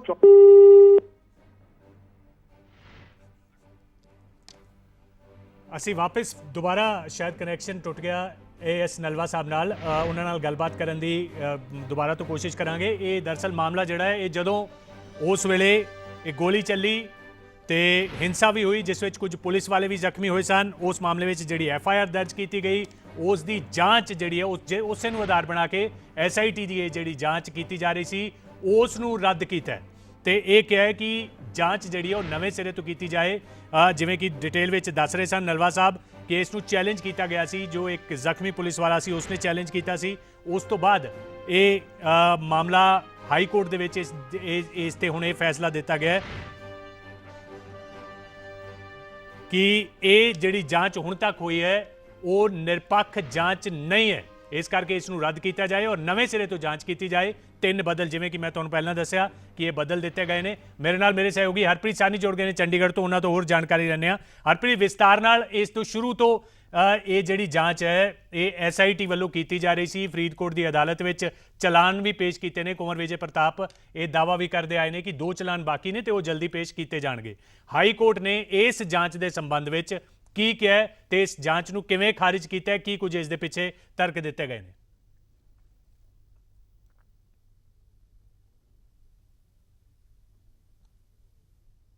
ਬਣੀ ਸੀ ਕੁੰਵਰ ਵਿਜੇ ਪ੍ਰਤਾਪ ਜਿਸ ਦਾ ਹਿੱਸਾ ਸੀਗੇ ਇਹ ਤੁਹਾਨੂੰ ਦੱਸ ਦਈਏ ਕਿ ਕੁੰਵਰ ਵਿਜੇ ਪ੍ਰਤਾਪ ਹੈਡ ਨਹੀਂ ਕਰ ਰਹੇ ਸੀਗੇ ਔਰ ਇਹ ਬੜੀ ਹੈਰਾਨਗੀ ਦੀ ਗੱਲ ਹੈ ਕਿ ਹਾਈ ਕੋਰਟ ਨੇ ਟਿੱਪਣੀ ਸਿਰਫ ਕੁੰਵਰ ਵਿਜੇ ਪ੍ਰਤਾਪ ਤੇ ਕੀਤੀ ਹੈ। ਇੱਥੋਂ ਅੰਦਾਜ਼ਾ ਹੁੰਦਾ ਹੈ ਕਿ ਅਦਾਲਤ ਦੇ ਵਿੱਚ ਕਪਲਾ ਹੈ ਕਿ ਨਹੀਂ ਹੈ। ਕਿਉਂ ਉਹਨਾਂ ਨੇ ਇੱਕ ਅਫਸਰ ਦਾ ਨਾਮ ਲਿਆ ਕਿਉਂਕਿ ਉਹ ਵਾਰ-ਵਾਰ ਚੀਜ਼ਾਂ ਸਾਹਮਣੇ ਆ ਰਹੀਆਂ ਸੀਗੀਆਂ ਕਿ ਇਸ ਅਫਸਰ ਨੇ ਨਿਰਪੱਖ ਜਾਂਚ ਨਹੀਂ ਕੀਤੀ ਹੈ। 10 ਸਤੰਬਰ 2018 ਨੂੰ ਇਹ ਸਿੱਟ ਬਣੀ ਸੀ ਜਿਸ ਦੇ ਵਿੱਚ ਇਸ ਨੂੰ ਹੈਡ ਕਰ ਰਹੇ ਸੀ ਅਰੁਣਪਾਲ ਸਿੰਘ ਜੋ IG ਸੀਗੇ। ਉਸ ਤੋਂ ਬਾਅਦ ਭੁਪਿੰਦਰ ਸਿੰਘ AIG ਕੁੰਵਰ ਵਿਜੇ ਪ੍ਰਤਾਪ IG ਸਤਿੰਦਰ ਸਿੰਘ SSP ਇਹ 4 ਬੰਦੇ ਸੀਗੇ ਜਿਹੜੇ ਇਹ SIT ਦੇ ਮੈਂਬਰ ਸੀਗੇ ਜਿਹਨੂੰ ਹੈਡ ਕਰ ਰਹੇ ਸੀਗੇ ਅਰੁਣਪਾਲ ਸਿੰਘ IG। ਤੁਹਾਨੂੰ ਯਾਦ ਹੋਏਗਾ ਕਿ ਇੱਕ ਮਸਲਾ ਪਹਿਲਾਂ ਵੀ ਉੱਠਿਆ ਸੀਗਾ IG ਹੋਰਾਂ ਨੇ ਵੀ ਇਹ ਐਲੀਗੇਸ਼ਨ ਲਾਏ ਸੀਗੇ ਕਿ ਜੋ ਵੀ ਇਸ ਦੇ ਵਿੱਚ ਪ੍ਰੈਸ ਦੇ ਵਿੱਚ ਲਿਆਈਆਂ ਗਈਆਂ ਗੱਲਾਂ ਉਹ ਸਾਰੀ ਕਮੇਟੀ ਦਾ ਮਤ ਨਹੀਂ ਹੈ ਉਹ ਇੱਕ ਅਫਸਰ ਦਾ ਮਤ ਹੋ ਸਕਦਾ ਉਹ ਕੁੰਵਰ ਵਿਜੇ ਪ੍ਰਤਾਪ ਦਾ ਮਤ ਹੋ ਸਕਦਾ ਹੈ ਪਰ ਉਹ ਪੂਰੀ ਕਮੇਟੀ ਦਾ ਮਤ ਨਹੀਂ ਹੈ। ਜੋ ਵੀ ਪ੍ਰੈਸ ਦੇ ਵਿੱਚ ਰਿਲੀਜ਼ ਕੀਤਾ ਜਾ ਰਿਹਾ ਹੈ ਉਹ ਉਦੋਂ ਹੀ ਉਹਨਾਂ ਨੇ ਐਦਾਂ ਲੱਗਿਆ ਸੀ ਕਿ ਪੱਲਾ ਝਾੜ ਰਹੇ ਨੇ ਕਿਉਂਕਿ ਉਹਨਾਂ ਨੂੰ ਵੀ ਇਹ ਲੱਗਦਾ ਸੀ ਕਿ ਕੁੰਵਰ ਵਿਜੇ ਪ੍ਰਤਾਪ ਸਿੰਘ ਨਿਰਪੱਖ ਜਾਂਚ ਨਹੀਂ ਕਰ ਰਹੇ। ਅੱਜ ਇਹਨਾਂ ਸਾਰੀਆਂ ਗੱਲਾਂ ਦੀ ਜਦੋਂ ਤੁਸੀਂ ਪੁਸ਼ਟੀ ਹੋ ਗਈ ਹੈ ਹਾਈ ਕੋਰਟ ਦੇ ਵਿੱਚ ਇਹ ਮਸਲਾ ਗਿਆ ਜਿਹੜੀ ਮੁੱਖ ਵਿਰੋਧੀ ਧਿਰ ਤੋਂ ਇਲਾਵਾ ਜਿਹੜੀਆਂ ਬਾਕੀ ਗੱਲਾਂ ਸਾਹਮਣੇ ਆ ਰਹੀਆਂ ਸੀਗੀਆਂ ਸ਼੍ਰੋਮਣੀ ਅਕਾਲੀ ਦਲ ਨੇ ਲਗਾਤਾਰ ਇਹ ਕਿਹਾ ਕਿ ਇਸ ਮਸਲੇ ਤੇ ਸਾਨੂੰ ਟਾਰਗੇਟ ਕੀਤਾ ਜਾ ਰਿਹਾ ਇੱਕ ਅਫਸਰ ਵੱਲੋਂ ਟਾਰਗੇਟ ਕੀਤਾ ਜਾ ਰਿਹਾ ਨਿਰਪੱਖਤਾ ਦੇ ਨਾਲ ਜਾਂਚ ਨਹੀਂ ਕੀਤੀ ਜਾ ਰਹੀ। ਉਦੋਂ ਸਾਰਿਆਂ ਨੂੰ ਲੱਗਿਆ ਸੀਗਾ ਕਿ ਸ਼ਾਇਦ ਇਹ ਜਾਂਚ ਦੇ ਵਿੱਚ ਫਸ ਰਹੇ ਨੇ ਤਾਂ ਕਰਕੇ ਇਦਾਂ ਦੇ ਐਲੀਗੇਸ਼ਨ ਲਗਾ ਰਹੇ ਨੇ ਪਰ ਅੱਜ ਜਦੋਂ ਹਾਈ ਕੋਰਟ ਦੇ ਵਿੱਚ ਇਹ ਮਸਲਾ ਆਇਆ ਤਾਂ ਹਾਈ ਕੋਰਟ ਨੇ 2 ਟੁਕ ਜਵਾਬ ਦਿੱਤੇ ਆ। ਇਹ ਨੋਟ ਕਰਨ ਵਾਲੀ ਗੱਲ ਹੈ ਹਾਈ ਕੋਰਟ ਕੀ ਕਹਿੰਦੀ ਹੈ। ਹਾਈ ਕੋਰਟ ਕਹਿੰਦੀ ਹੈ ਕਿ ਬਾਇਸਡ ਰਿਪੋਰਟ ਹੈ ਇਹ ਨਿਰਪੱਖ ਜਾਂਚ ਨਹੀਂ ਹੈ। ਜਦੋਂ ਇਹਦੇ ਤੱਥਾਂ ਦੀ ਪੜਤਾਲ ਕੀਤੀ ਗਈ ਪੜਚੋਲ ਕੀਤੀ ਗਈ ਤਾਂ ਇੱਥੇ ਬੜੀਆਂ ਥਾਵਾਂ ਤੇ ਸਾਨੂੰ ਨਜ਼ਰ ਆਇਆ ਕਿ ਇਹ ਜਾਂਚ ਹੈ ਜਿਹੜੀ ਨਿਰਪੱਖ ਜਾਂਚ ਨਹੀਂ ਹੋਈ ਇਸ ਕਰਕੇ ਅਸੀਂ ਪੂਰੀ ਦੀ ਪੂਰੀ ਰਿਪੋਰਟ ਹੈ ਜਿਹੜੀ ਉਹ ਖਾਰਜ ਕਰ ਦਿੰਦੇ ਆ। ਨਾਲ ਹੀ ਉਹਨਾਂ ਨੇ ਸਪੈਸੀਫਿਕਲੀ ਇੱਕ ਨਾਮ ਦਾ ਜ਼ਿਕਰ ਕੀਤਾ ਕੁੰਵਰ ਵਿਜੇ ਪ੍ਰਤਾਪ ਸਿੰਘ ਉਹਨਾਂ ਨੇ ਕਿਹਾ, ਬਕਾਇਦਾ ਨਾਮ ਲਿਆ ਗਿਆ ਹਾਈ ਕੋਰਟ ਦੇ ਵਿੱਚ ਕਿ ਕੁੰਵਰ ਵਿਜੇ ਪ੍ਰਤਾਪ ਸਿੰਘ ਨੇ ਨਿਰਪੱਖਤਾ ਦੇ ਨਾਲ ਇਸ ਮਸਲੇ ਦੀ ਜਾਂਚ ਨਹੀਂ ਕੀਤੀ। ਇਹ ਵਾਰ-ਵਾਰ ਸਾਨੂੰ ਸ਼ੋਅ ਹੋ ਰਿਹਾ ਇਸ ਪੂਰੀ ਰਿਪੋਰਟ ਦੇ ਵਿੱਚੋਂ ਕਿ ਕਿਸੇ ਧਿਰ ਨੂੰ ਫਸਾਉਣ ਦੀ ਇੱਕ ਕੋਸ਼ਿਸ਼ ਕੀਤੀ ਗਈ ਹੈ। ਇਸ ਕਰਕੇ ਇਹ ਰਿਪੋਰਟ ਹੈ ਪੂਰੀ ਤਰ੍ਹਾਂ ਖਾਰਜ ਕਰਦੇ ਹਾਂ। ਨਾਲ ਹੀ ਉਹਨਾਂ ਪੰਜਾਬ ਸਰਕਾਰ ਨੂੰ ਫਟਕਾਰ ਲਗਾਈ ਕਿ ਜੇ ਤੁਹਾਡੇ ਤੋਂ ਜਾਂਚ ਨਹੀਂ ਹੋ ਪਾ ਰਹੀ ਤਾਂ ਤੁਹਾਨੂੰ ਅਸੀਂ ਆਪਸ਼ਨ ਦੇ ਦਿੰਦੇ ਹਾਂ, ਤੁਹਾਨੂੰ ਅਸੀਂ ਬਦਲ ਦੇ ਦਿੰਦੇ ਹਾਂ ਕਿ ਤੁਸੀਂ ਇਹਨਾਂ ਬਦਲਾਂ ਦੇ ਵਿੱਚੋਂ ਤੁਹਾਨੂੰ ਕੋਈ ਸਵੀਕਾਰ ਹੈਗਾ ਤਾਂ ਤੁਸੀਂ ਲੈ ਲਓ। पहला ऑप्शन उन्होंने ये दिता कि यह मसला सीबीआई ਨੂੰ सौंप दो। ਤੁਹਾਨੂੰ याद करा दिए कि यह मसला सीबीआई तो वापस लिया गया ਸੀਗਾ और दोबारा इसनू किया गया कि ਤੁਸੀਂ सीबीआई ਨੂੰ ਦੇ ਦਿਓ। ਨਾਲ ਹੀ ਦੂਜਾ ਆਪਸ਼ਨ ਦਿੱਤਾ, ਜੇ ਤੁਹਾਡੇ ਤੋਂ ਜਾਂਚ ਨਹੀਂ ਹੋ ਪਾ ਰਹੀ ਤੁਸੀਂ ਗਵਾਂਢੀ ਪੁਲਿਸ ਨੂੰ ਦੇ ਦਿਓ, ਹਰਿਆਣਾ ਪੁਲਿਸ ਨੂੰ ਦੇ ਦਿਓ, ਹਰਿਆਣਾ ਪੁਲਿਸ ਇਸ ਮਸਲੇ ਦੀ ਜਾਂਚ ਕਰੇ ਜੇ ਤੁਸੀਂ ਨਿਰਪੱਖਤਾ ਨਾਲ ਜਾਂਚ ਨਹੀਂ ਕਰ ਸਕਦੇ। ਔਰ ਤੀਜੀ ਗੱਲ ਉਹਨਾਂ ਨੇ ਕਹੀ, ਜੇ ਤੁਹਾਨੂੰ ਹਾਲੇ ਵੀ ਲੱਗਦਾ ਕਿ ਤੁਸੀਂ ਨਿਰਪੱਖਤਾ ਨਾਲ ਜਾਂਚ ਕਰ ਸਕਦੇ ਹੋ ਇੱਕ ਨਵੀਂ ਐਸਆਈਟੀ ਬਣਾ ਲਓ, ਪਰ ਇਹ ਸ਼ਰਤ ਵੀ ਲਾਗੂ ਕਰ ਦਿੱਤੀ ਉਸ ਐਸਆਈਟੀ ਦੇ ਵਿੱਚ ਕੁੰਵਰ ਵਿਜੇ ਪ੍ਰਤਾਪ ਹਿੱਸਾ ਨਹੀਂ ਹੋਣਗੇ। ਸੋ ਇਹ ਸਾਰੀਆਂ ਗੱਲਾਂ ਤੋਂ ਬਾਅਦ ਇੱਕ ਗੱਲ ਬਿਲਕੁਲ ਸਾਫ਼ ਨਜ਼ਰ ਆਉਂਦੀ ਹੈ ਕਿ ਕੁਝ ਨਾ ਕੁਝ ਹਾਈ ਕੋਰਟ ਨੂੰ ਵੀ ਇਸ ਦੇ ਵਿੱਚ ਸ਼ੱਕੀ ਜਾਪਿਆ। ਹਾਈ ਕੋਰਟ ਨੇ ਵੀ ਇਹ ਦੇਖਿਆ ਕਿ ਇਹ ਪੂਰੀ ਜਾਂਚ ਨਿਰਪੱਖਤਾ ਨਾਲ ਨਹੀਂ ਹੋਈ ਪਈ, ਇਸ ਕਰਕੇ ਹਾਈ ਕੋਰਟ ਨੇ ਇਸ ਪੂਰੀ ਦੀ ਪੂਰੀ ਰਿਪੋਰਟ ਨੂੰ ਖਾਰਜ ਕਰ ਦਿੱਤਾ। ਹਾਲੇ ਤੱਕ ਡਿਟੇਲ ਜਿਹੜੀ ਹੈ ਉਹ ਆਣੀ ਬਾਕੀ ਹੈ, ਆਰਡਰ ਜਿਹੜੇ ਡਿਟੇਲ ਆਰਡਰ ਨੇ ਆਣੇ ਬਾਕੀ ਨੇ, ਪਰ ਇਹ ਮੋਟੀ-ਮੋਟੀ ਗੱਲਾਂ ਜਿਹੜੀਆਂ ਨੇ ਉਹ ਇਸ ਆਰਡਰ ਦੇ ਵਿੱਚ ਸਾਫ਼ ਨਜ਼ਰ ਆ ਰਹੀਆਂ ਨੇ ਕਿ ਹਾਈ ਕੋਰਟ ਨੇ ਪੰਜਾਬ ਸਰਕਾਰ ਨੂੰ ਇੱਕ ਵੱਡਾ ਝਟਕਾ ਦਿੱਤਾ। ਇਸ ਪੂਰੇ ਮਸਲੇ ਦੇ ਵਿੱਚ ਲੰਬਾ ਸਮਾਂ ਹੋ ਚੁੱਕਿਆ ਹੈ, ਲੋਕ ਉਡੀਕ ਰਹੇ ਸੀਗੇ। ਤੁਹਾਨੂੰ ਯਾਦ ਹੋਵੇਗਾ ਕਿ ਕੈਪਟਨ ਅਮਰਿੰਦਰ ਸਿੰਘ ਇਲੈਕਸ਼ਨ ਤੋਂ ਪਹਿਲਾਂ ਇਹ ਦਾਅਵਾ ਕਰਦੇ ਸੀ ਆਂਦੇ ਸਾਰ 6 ਮਹੀਨਿਆਂ ਦੇ ਵਿੱਚ ਇਸ ਮਸਲੇ ਦਾ ਹੱਲ ਕੱਢ ਲਿਆ ਜਾਏਗਾ। ਅੱਜ ਲਗਭਗ 4.5 ਸਾਲ ਬਾਅਦ ਵੀ ਗੱਲ ਉੱਥੇ ਹੀ ਪਹੁੰਚ ਗਈ। ਨਵੇਂ ਸਿਰੇ ਤੋਂ ਇੱਕ ਐਸਆਈਟੀ ਬਣਾਓ, ਉਹ ਪੂਰੀ ਜਾਂਚ ਕਰੇ, ਉਹ ਆਪਣੀ ਰਿਪੋਰਟ ਦੇਵੇ। ਇਸ ਲਈ ਲੋਕ ਆਪਣੇ ਆਪ ਨੂੰ ਠੱਗਿਆ ਮਹਿਸੂਸ ਕਰਦੇ ਨੇ ਕਿ ਸਰਕਾਰ ਨੇ ਤਾਂ ਦਾਅਵਾ ਕੀਤਾ ਸੀ 6 ਮਹੀਨੇ ਚ ਅਸੀਂ ਪੂਰੀ ਜਾਂਚ ਕਰਕੇ ਦੋਸ਼ੀਆਂ ਨੂੰ ਅੰਦਰ ਕਰ ਦਾਂਗੇ। 4.5 ਸਾਲ ਬਾਅਦ ਇੱਕ ਰਿਪੋਰਟ ਅਜਿਹੀ ਪੇਸ਼ ਕੀਤੀ ਗਈ ਜਿਹੜੀ ਹਾਈ ਕੋਰਟ ਜਾਕੇ ਖਤਮ ਹੋ ਗਈ। ਇੱਕ ਨਵੀਂ ਐਸਆਈਟੀ ਬਣਾਉਣ ਦਾ ਆਰਡਰ ਹੋ ਗਿਆ, ਉਸ ਐਸਆਈਟੀ ਨੂੰ ਮੰਨ ਲਿਆ ਇਹਨਾਂ ਨੇ ਕਿ ਹਾਂ ਠੀਕ ਹੈ ਜੀ ਅਸੀਂ ਐਸਆਈਟੀ ਨਵੀਂ ਬਣਾ ਲੈਂਦੇ ਹਾਂ ਔਰ ਉਸ ਤੋਂ ਬਾਅਦ ਹੁਣ ਨਵੇਂ ਸਿਰੇ ਤੋਂ ਜਾਂਚ ਹੋਏਗੀ। ਔਰ ਇੱਕ ਬੜੀ ਹੈਰਾਨਗੀ ਦੀ ਗੱਲ ਹੈ, ਹੁਣ ਪਤਾ ਨਹੀਂ ਹੈ ਇਸ ਦੇ ਵਿੱਚ ਡਿਟੇਲ ਕੀ ਆਏਗੀ ਕੀ ਨਹੀਂ ਆਏਗੀ। ਹਾਈ ਕੋਰਟ ਦੇ ਫੈਸਲੇ ਨੂੰ ਚੈਲੰਜ ਕਿਉਂ ਨਹੀਂ ਕੀਤਾ ਪੰਜਾਬ ਸਰਕਾਰ ਨੇ? ਪੰਜਾਬ ਸਰਕਾਰ ਨੇ ਕਿਉਂ ਮੰਨ ਲਿਆ ਕਿ ਠੀਕ ਹੈ ਅਸੀਂ ਨਵੀਂ ਐਸਆਈਟੀ ਬਣਾਉਂਦੇ ਹਾਂ? ਇਹਦੇ ਬਾਰੇ ਥੋੜੀ ਜਿਹੀ ਡਿਟੇਲ ਆਣੀ ਬਾਕੀ ਹੈ। ਜੇ ਪੰਜਾਬ ਸਰਕਾਰ ਨੂੰ ਲੱਗਿਆ ਹੁੰਦਾ ਕਿ ਨਹੀਂ ਇਹ ਨਿਰਪੱਖਤਾ ਦੇ ਨਾਲ ਜਾਂਚ ਹੋਈ ਹੈ, ਇਹਦੇ ਵਿੱਚ ਕੋਈ ਵੀ ਬਾਇਸ ਨਹੀਂ ਹੈ, ਤਾਂ ਫਿਰ ਸ਼ਾਇਦ ਚੈਲੰਜ ਕੀਤਾ ਜਾ ਸਕਦਾ ਸੀਗਾ ਡਬਲ ਬੈਂਚ ਤੇ ਜਾ ਕੇ ਜਾਂ ਸੁਪਰੀਮ ਕੋਰਟ ਦੇ ਵਿੱਚ ਜਾ ਕੇ। ਹੁਣ ਇਹਦੇ ਬਾਰੇ ਤਫਸੀਲ ਨਾਲ ਜਾਣਕਾਰੀ ਆਣੀ ਬਾਕੀ ਹੈ ਕਿ ਕਿਉਂ ਨਹੀਂ ਐਦਾਂ ਹੋ ਪਾਇਆ, ਕਿਉਂ ਇਹ ਮੰਨ ਲਿਆ ਗਿਆ ਕਿ ਠੀਕ ਹੈ ਅਸੀਂ ਨਵੀਂ ਐਸਆਈਟੀ ਬਣਾ ਲੈਂਦੇ ਹਾਂ। ਇਹਦੀ ਡਿਟੇਲ ਜਿਹੜੀ ਹੈ ਉਹ ਆਣੀ ਹਲੇ ਨਰਿੰਦਰ ਬਾਕੀ ਹੈ, ਪਰ ਇਹ ਕਹਾਂਗੇ ਕਿ ਸਾਲ ਦੀ ਸਭ ਤੋਂ ਵੱਡੀ ਖਬਰ ਹੈ ਜਿਹੜਾ ਇੱਕ ਵੱਡਾ ਝਟਕਾ ਪੰਜਾਬ ਸਰਕਾਰ ਨੂੰ ਮਿਲਿਆ। ਬਿਲਕੁਲ ਵੱਡਾ ਝਟਕਾ ਮਿਲਿਆ ਹੈ। ਕੁੰਵਰ ਵਿਜੇ ਪ੍ਰਤਾਪ ਦੀ ਜਾਂਚ ਨੂੰ ਲੈ ਕੇ ਵਿਰੋਧੀ ਹੁਣ ਤੱਕ ਸਵਾਲ ਚੁੱਕਦੇ ਰਹੇ ਸਨ, ਪਰ ਹੁਣ ਹਾਈ ਕੋਰਟ ਨੇ ਸਵਾਲ ਚੁੱਕ ਦਿੱਤੇ ਨੇ। ਹਾਲਾਂਕਿ ਪ੍ਰਬੋਧ ਕੁਮਾਰ ਦੀ ਅਗਵਾਈ ਵਿੱਚ ਇਹ ਐਸਆਈਟੀ ਬਣਾਈ ਗਈ ਸੀ, ਜਿਵੇਂ ਕਿ ਹਰਪ੍ਰੀਤ ਨੇ ਦੱਸਿਆ ਕਿ ਵਿਧਾਨ ਸਭਾ ਦੇ ਅੰਦਰ ਇਹ ਕਿਹਾ ਗਿਆ ਕਿ ਸੀਬੀਆਈ ਤੋਂ ਜਾਂਚ ਵਾਪਸ ਲਈ ਜਾਏ। ਉਹ ਮਾਮਲਾ ਵੀ ਕਾਫੀ ਲੰਬਾ ਕੋਰਟ ਦੇ ਵਿੱਚ ਚੱਲਦਾ ਰਿਹਾ। ਹਾਲਾਂਕਿ ਬਾਅਦ ਦੇ ਵਿੱਚ ਇਹ ਗੱਲ ਸਾਹਮਣੇ ਆਈ ਕਿ ਸੀਬੀਆਈ ਦੀ ਜਾਂਚ ਕੀ ਸੂਬੇ ਦੇ ਕੋਲ ਹੱਕ ਹੈ ਵਾਪਸ ਲੈਣ ਦਾ ਜਾਂ ਨਹੀਂ ਲੈਣ ਦਾ, ਇਹ ਮਾਮਲਾ ਖੁੱਲ੍ਹਾ ਰੱਖਿਆ ਗਿਆ। ਉਸ ਤੇ ਵੀ ਆਖਰੀ ਫੈਸਲਾ ਅਜੇ ਆਉਣਾ ਬਾਕੀ ਹੈ, ਪਰ ਉਸ ਹਿਸਾਬ ਦੇ ਵਿੱਚ ਇਹ ਜਾਂਚ ਕਰਾਈ ਗਈ ਔਰ ਜਾਂਚ ਹਾਈ ਕੋਰਟ ਦੇ ਵਿੱਚ ਜਾ ਕੇ ਇਸ ਤਰੀਕੇ ਦੇ ਨਾਲ ਖਤਮ ਹੋਣਾ। ਹੁਣ ਹਰਪ੍ਰੀਤ ਇਸ ਗੱਲ ਨੂੰ ਵੀ ਕੀਤਾ ਹਾਈ ਕੋਰਟ ਨੇ ਜ਼ਰੂਰ ਫੈਕਟ ਵੇਖ ਕੇ ਇਹ ਗੱਲ ਕਹੀ ਹੈ ਕਿ ਇਹ ਨਿਰਪੱਖ ਜਾਂਚ ਨਹੀਂ ਹੈ। ਹੁਣ ਇਸ ਗੱਲ ਨੂੰ ਵੀ ਬਲ ਮਿਲੇਗਾ, ਉਤੋਂ ਇਲੈਕਸ਼ਨ ਦਾ ਸਾਲ ਹੈ, ਕਿ ਇਸ ਨੂੰ ਕਿਸ ਤਰੀਕੇ ਦੇ ਨਾਲ ਸਿਆਸੀ ਤੌਰ ਤੇ ਇਸਤੇਮਾਲ ਕੀਤਾ ਜਾਣਾ ਸੀ। ਇਹ ਮਨਸ਼ਾ ਵੀ ਹੁਣ ਖੁੱਲ੍ਹ ਕੇ ਸਾਹਮਣੇ ਆ ਗਈ ਹੈ, ਸਾਹਮਣੇ ਦਿਖਣ ਲੱਗੀ ਹੈ। ਵਿਰੋਧੀ ਜ਼ਰੂਰ ਇਸ ਗੱਲ ਨੂੰ ਸਵਾਲ ਚੁੱਕਣਗੇ ਕਿ ਅਸੀਂ ਪਹਿਲੇ ਦਿਨ ਕਹਿੰਦੇ ਰਹੇ ਸੀ ਕਿ ਇਹ ਸਿਆਸੀ ਤੌਰ ਤੇ ਇਸ ਨੂੰ ਇਸਤੇਮਾਲ ਕਰਨਾ ਸੀ ਤੇ ਉਸੇ ਵੱਲ ਹੀ ਵੱਧ ਰਹੀ ਸੀ ਅਗਰ ਹਾਈ ਕੋਰਟ ਇਸ ਦੇ ਵਿੱਚ ਰੋਕਾ ਨਾ ਲਾਉਂਦਾ, ਰੋੜਾ ਨਾ ਬਣਾਉਂਦਾ। ਦੇਖੋ ਮੈਨੂੰ ਲੱਗਦਾ ਕਿਤੇ ਕਿਤੇ ਇਤਿਹਾਸ ਆਪਣੇ ਆਪ ਨੂੰ ਦੁਹਰਾਉਂਦਾ ਜ਼ਰੂਰ ਹੈ। ਇਹ ਮੈਨੂੰ ਲੱਗਦਾ ਕਿ ਇਤਿਹਾਸ ਨੇ ਆਪਣੇ ਆਪ ਨੂੰ ਦੁਹਰਾ ਦਿੱਤਾ। ਪਿਛਲੀ ਇਲੈਕਸ਼ਨਸ ਦੇ ਵਿੱਚ ਵੀ ਇਹ ਮੁੱਦਾ ਸੀਗਾ, ਬਹਿਬਲ ਕਲਾਂ ਕੋਟਕਪੂਰਾ, ਔਰ ਇਸ ਵਾਰ ਵੀ ਮੈਨੂੰ ਲੱਗਦਾ ਇਲੈਕਸ਼ਨ ਦੇ ਵਿੱਚ ਇਹ ਮੁੱਦਾ ਬਣਨ ਵਾਲਾ ਹੈ, ਕਿਉਂਕਿ ਵਿਰੋਧੀ ਧਿਰ ਲਗਾਤਾਰ ਇਹ ਕਹਿ ਰਹੀ ਸੀ ਕਿ ਇਹਨਾਂ ਨੇ ਸਿਰਫ ਡਰਾਮਾ ਕਰਨਾ, ਇਹਨਾਂ ਨੇ ਕੁਝ ਨਹੀਂ ਕਰਨਾ, ਸਾਨੂੰ ਫਸਾਉਣ ਦੀ ਲਗਾਤਾਰ ਕੋਸ਼ਿਸ਼ ਹੈ, ਇੱਕ ਅਫਸਰ ਦੇ ਜ਼ਰੀਏ ਸਾਨੂੰ ਫਸਾਉਣ ਦੀ ਕੋਸ਼ਿਸ਼ ਹੈ। ਉਸ ਅਫਸਰ ਨੂੰ ਇਹ ਦਿਖਾਉਣ ਦੀ ਕੋਸ਼ਿਸ਼ ਕੀਤੀ ਜਾ ਰਹੀ ਹੈ ਕਿ ਇਹ ਸੱਚ ਦਾ ਪ੍ਰਤੀਕ ਹੈ, ਇਹ ਸੱਚ ਦਾ ਪੁਤਲਾ ਹੈ, ਇਸ ਕਰਕੇ ਜੋ ਇਹ ਕਰ ਰਿਹਾ ਉਹ ਬਿਲਕੁਲ ਠੀਕ ਕਰ ਰਿਹਾ। ਪਰ ਅੱਜ ਜਦੋਂ ਹਾਈ ਕੋਰਟ ਨੇ ਐਡਾ ਵੱਡਾ ਝਟਕਾ ਦੇ ਦਿੱਤਾ ਤਾਂ ਪੰਜਾਬ ਸਰਕਾਰ ਕਿੱਥੇ ਸਟੈਂਡ ਕਰਦੀ ਹੈ ਜਾਂ ਪੰਜਾਬ ਸਰਕਾਰ ਦੀ ਜਾਂਚ ਕਿੱਥੇ ਸਟੈਂਡ ਕਰਦੀ ਹੈ, ਇਹ ਇੱਕ ਵੱਡਾ ਸਵਾਲ ਜ਼ਰੂਰ ਹੈ। ਹੁਣ ਵੱਡੀਆਂ ਮੁਸ਼ਕਲਾਂ ਮੈਨੂੰ ਲੱਗਦਾ ਕਿ ਸੱਤਾਧਾਰੀ ਧਿਰ ਲਈਆਂ। ਹੁਣ ਸੱਤਾਧਾਰੀ ਧਿਰ ਕਿਸ ਮੂੰਹ ਦੇ ਨਾਲ ਲੋਕਾਂ ਨੂੰ ਇਹ ਕਹੇਗੀ ਕਿ ਅਸੀਂ ਜਾਂਚ ਮੁਕੰਮਲ ਕਰਕੇ ਇਨਸਾਫ ਦਿਵਾਵਾਂਗੇ? ਹੁਣ ਜਦੋਂ 4.5 4 ਸਵਾ 4 ਸਾਲ ਬਾਅਦ ਵੀ ਤੁਹਾਡੀ ਕੀਤੀ ਹੋਈ ਜਾਂਚ ਰਿਪੋਰਟ ਹਾਈ ਕੋਰਟ ਜਾ ਕੇ ਦਮ ਤੋੜ ਦਿੰਦੀ ਹੈ। ਹਾਈ ਕੋਰਟ ਜਦੋਂ ਤੁਹਾਨੂੰ ਇਹ ਕਹਿੰਦੀ ਕਿ ਨਵੀਂ SIT ਬਣਾਓ ਤਾਂ ਤੁਸੀਂ ਕਿਸ ਸਮੂਹ ਦੇ ਨਾਲ ਲੋਕਾਂ ਨੂੰ ਇਹ ਕਹੋਗੇ ਕਿ ਅਸੀਂ ਤੁਹਾਨੂੰ ਇਨਸਾਫ ਦਵਾਵਾਂਗੇ? ਕਿਸ ਸਮੂਹ ਦੇ ਨਾਲ ਤੁਸੀਂ ਇਹ ਕਹੋਗੇ ਕਿ ਬਹਿਬਲ ਕਲਾਂ ਜਾਂ ਕੋਟਕਪੂਰਾ ਗੋਲੀकांड ਦੇ ਮੁਲਜ਼ਮਾਂ ਨੂੰ ਅਸੀਂ ਅੰਦਰ ਕਰਾਂਗੇ? 4 ਸਾਲ ਤੱਕ ਸਿੱਟਾਂ ਬਣਦੀਆਂ ਰਹੀਆਂ, ਕਮਿਸ਼ਨ ਬਣਦੇ ਰਹੇ, ਕੋਈ ਫੈਸਲਾ ਨਹੀਂ ਹੋਇਆ। ਅੱਜ ਜਦੋਂ ਰਿਪੋਰਟ ਹਾਈ ਕੋਰਟ ਦੇ ਵਿੱਚ ਜਾਂਦੀ ਹੈ ਤਾਂ ਦਮ ਤੋੜ ਦਿੰਦੀ ਹੈ। ਯਕੀਨਨ ਤੌਰ ਤੇ ਇਹ ਮੁੱਦਾ ਬਣੇਗਾ ਇਲੈਕਸ਼ਨਸ ਦੇ ਵਿੱਚ, ਸਭ ਤੋਂ ਵੱਡਾ ਮੁੱਦਾ ਬਣੇਗਾ। ਖਾਸ ਤੌਰ ਤੇ ਮੁੱਦਾ ਬਣੇਗਾ ਵਿਰੋਧੀ ਧਿਰਾਂ ਦੇ ਹੱਥਾਂ ਦੇ ਵਿੱਚ, ਕਿਉਂਕਿ ਵਿਰੋਧੀ ਧਿਰ ਕਹਿਣਗੇ ਕਿ ਦੇਖੋ ਅਸੀਂ ਤਾਂ ਕਹਿ ਰਹੇ ਸੀਗੇ। ਹੁਣ ਸਰਕਾਰ ਵੀ ਇਹ ਕਹਿ ਨਹੀਂ ਸਕਦੀ ਕਿ ਕੋਈ ਹੇਰਾਫੇਰੀ ਹੋਈ ਹੈ। ਅਕਸਰ ਇਹ ਕਿਹਾ ਜਾਂਦਾ ਕਿ CBI ਤਾਂ ਜੀ ਕੇਂਦਰ ਦੀ ਹੈ, ਕੇਂਦਰ ਵੱਲੋਂ ਕਿਹਾ ਜਾਂਦਾ, ਪਰ ਅੱਜ ਮਸਲਾ ਹਾਈ ਕੋਰਟ ਦਾ। ਕੀ ਹਾਈ ਕੋਰਟ ਦੇ ਫੈਸਲੇ ਨੂੰ ਵੀ ਸਰਕਾਰ ਗਲਤ ਕਹੇਗੀ? ਕਿ ਹਾਈ ਕੋਰਟ ਦੇ ਫੈਸਲੇ ਤੇ ਵੀ ਕਿੰਤੂ ਪਰੰਤੂ ਕਹੇਗੀ ਕਿ ਨਹੀਂ ਉਹ ਠੀਕ ਨਹੀਂ ਹੋਇਆ ਜਾਂ ਕੁਛ ਹੋਇਆ? ਇਸ ਲਈ ਮੈਨੂੰ ਲੱਗਦਾ ਕਿ ਜਵਾਬਦੇਹੀ ਸਭ ਤੋਂ ਵੱਡੀ ਅੱਜ ਸਰਕਾਰ ਦੀ ਹੈ ਕਿ ਸਰਕਾਰ ਨੇ ਜਿਹੜੀ ਜਾਂਚ ਕਮਿਸ਼ਨ ਬਿਠਾਈ, ਜਿਹੜੀ SIT ਬਿਠਾਈ, ਜਿਹੜੀ ਵਿਰੋਧੀ ਤਰ੍ਹਾਂ ਲਗਾਤਾਰ ਕਹਿ ਰਹੀਆਂ ਸੀਗੀਆਂ ਕਿ ਇਹ ਸਿਰਫ SIT ਡਰਾਮਾ ਕਰਨ ਦੇ ਲਈ ਜਾਂ ਟਾਰਗੇਟ ਕਰਨ ਦੇ ਲਈ ਜਾਂ ਇਲੈਕਸ਼ਨ ਦੇ ਵਿੱਚ ਲਾਹਾ ਲੈਣ ਲਈ ਬਣਾਈ ਗਈ ਹੈ, ਉਹ ਅੱਜ ਕਿਤੇ ਨਾ ਕਿਤੇ ਸੱਚ ਸਾਬਤ ਹੋ ਰਿਹਾ ਜਦੋਂ ਹਾਈ ਕੋਰਟ ਨੇ ਏਡਾ ਵੱਡਾ ਝਟਕਾ ਦਿੱਤਾ। ਬਿਲਕੁਲ। ਹੁਣ ਇਸ ਤੋਂ ਨਾਲ ਹੀ ਇਹ 5ਵੀਂ ਸਿੱਟ ਸੀ, ਇਹ 5ਵੀਂ ਸਿੱਟ ਸੀ ਜਿਸ ਦੀ ਇਸ ਰਿਪੋਰਟ ਨੂੰ ਹਾਈ ਕੋਰਟ ਨੇ ਹੁਣ ਖਾਰਿਜ ਕਰ ਦਿੱਤਾ ਹੈ।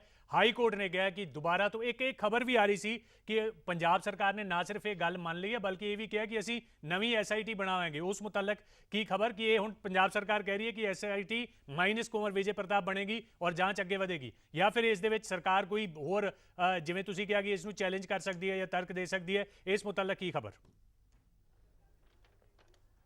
ਦੇਖੋ, ਮੇਰੇ ਵਾਸਤੇ ਬੜੀ ਸ਼ੌਕਿੰਗ ਨਿਊਜ਼ ਸੀ, ਬੜੀ ਹੈਰਾਨਗੀ ਵਾਲੀ ਗੱਲ ਸੀ ਜਦੋਂ ਇਹ ਪਤਾ ਲੱਗਿਆ ਕਿ ਪੰਜਾਬ ਸਰਕਾਰ ਨੇ ਮੰਨ ਲਿਆ ਕਿ ਅਸੀਂ ਇੱਕ ਨਵੀਂ SIT ਬਣਾ ਦੇਣੀ ਹੈ, ਯਾਨੀ ਕਿ 6ਵੀਂ SIT ਬਣੇਗੀ ਇਸ ਪੂਰੇ ਮਸਲੇ ਦੀ। ਸ਼ਾਇਦ ਮੈਂ ਜਿਸ ਤਰ੍ਹਾਂ ਪਹਿਲਾਂ ਕਿਹਾ ਕਿ ਅਜੇ ਫੈਕਟਸ ਪੂਰੀ ਤਰ੍ਹਾਂ ਬਾਹਰ ਆਣੇ ਬਾਕੀ ਨੇ ਕਿ ਕੀ ਇਸ ਫੈਸਲੇ ਨੂੰ ਚੈਲੰਜ ਹੋ ਸਕਦਾ ਸੀ, ਨਹੀਂ ਹੋ ਸਕਦਾ ਸੀ, ਕਿ ਤੁਰੰਤ ਪ੍ਰਭਾਵ ਦੇ ਨਾਲ ਹੀ ਇਹ ਚੀਜ਼ਾਂ ਨੂੰ ਐਕਸੈਪਟ ਕਰਨਾ ਪੈਣਾ ਸੀ ਸਰਕਾਰ ਨੂੰ। 3 ਆਪਸ਼ਨ ਜਿਹੜੇ ਹਾਈ ਕੋਰਟ ਨੇ ਦਿੱਤੇ ਸੀਗੇ, ਕੀ ਮਜਬੂਰੀ ਸੀ ਕਿ 3 ਆਪਸ਼ਨਾਂ ਦੇ ਵਿੱਚੋਂ ਹੀ ਕੋਈ ਆਪਸ਼ਨ ਸਿਲੈਕਟ ਕਰਨਾ ਸੀ? ਇਹ ਗੱਲਾਂ ਜਿਹੜੀਆਂ ਆਣਗੀਆਂ ਬਾਹਰ ਉਸ ਤੋਂ ਬਾਅਦ ਹੀ ਪਤਾ ਲੱਗੇਗਾ। ਪਰ ਆਪਣੇ ਆਪ ਦੇ ਵਿੱਚ ਇੱਕ ਹੈਰਾਨਗੀ ਵਾਲੀ ਗੱਲ ਜ਼ਰੂਰ ਹੈਗੀ ਹੈ ਕਿ ਪੰਜਾਬ ਸਰਕਾਰ ਨੇ ਐਕਸੈਪਟ ਕੀਤਾ, ਵਿਚ ਮੀਨਸ ਕਿ ਤੁਸੀਂ ਇਹ ਮੰਨਿਆ ਕਿ ਇਹ ਬਾਇਸ ਸੀਗੀ, ਇਹ ਨਿਰਪੱਖ ਨਹੀਂ ਸੀਗੀ, ਤਾਂ ਹੀ ਤੁਸੀਂ ਹੁਣ ਇਹ ਕਹਿ ਦਿੱਤਾ ਕਿ ਅਸੀਂ ਇੱਕ ਨਵੀਂ SIT ਬਣਾ ਰਹੇ ਹਾਂ ਜਿਸ ਦੇ ਵਿੱਚ ਕੁੰਵਰ ਵਿਜੇ ਪ੍ਰਤਾਪ ਨਹੀਂ ਹੋਵੇਗਾ। ਇਹ ਇੱਕ ਵੱਡਾ ਝਟਕਾ ਤੇ ਵਿਰੋਧੀ ਧਿਰਾਂ ਦੇ ਹੱਥ ਦੇ ਵਿੱਚ ਇੱਕ ਵੱਡੀ ਗੱਲ ਜ਼ਰੂਰ ਆਏਗੀ ਕਿ ਦੇਖੋ, ਜੇ ਪੰਜਾਬ ਸਰਕਾਰ ਸੱਚੀ ਹੁੰਦੀ ਤਾਂ ਪੰਜਾਬ ਸਰਕਾਰ ਇਹ ਕਹਿੰਦੀ, ਡਟ ਕੇ ਵਿਰੋਧ ਕਰਦੀ ਕਿ ਨਹੀਂ ਜੀ SIT ਸਾਡੀ ਬਿਲਕੁਲ ਠੀਕ ਹੈ, ਜਾਂਚ ਰਿਪੋਰਟ ਵੀ ਬਿਲਕੁਲ ਠੀਕ ਹੈ, ਅਸੀਂ ਨਵੀਂ SIT ਨਹੀਂ ਬਣਾਣੀ।